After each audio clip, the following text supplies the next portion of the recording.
update breaking right now. U of L's Board of Trustees has just passed a resolution to sue the U of L Foundation if the two bodies can't agree on the fate of former President James Ramsey. A special meeting was called yesterday and comes after another controversial meeting on Ramsey's fate that was scrapped earlier this week on Labor Day. Mark Vanderhoff is there now and joins us live. Mark, what is this disagreement?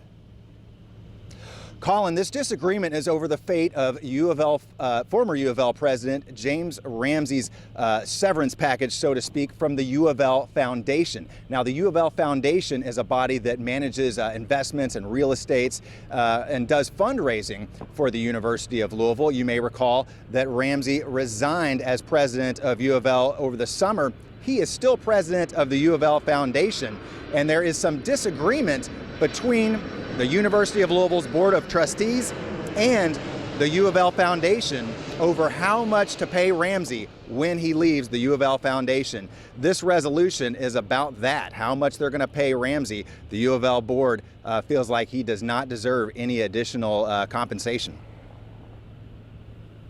Now, Mark, we understand one of the trustees is resigning in protest. Can we confirm that? I can, Colin. U of L trustee Ron Butt, after the closed session, they came back in. He said that he plans to tender his resignation to Governor Matt Bevin today, and he cited, quote, divisive leadership.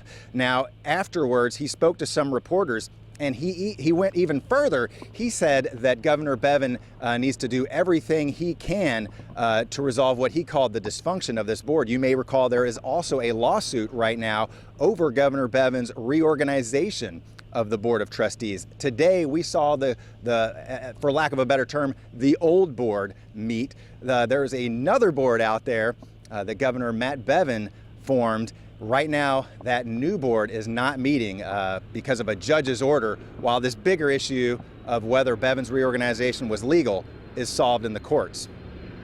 And that's about what we know right now, Colin. Live at the University of Louisville, Mark Vanderhoff, WLKY News. Yeah,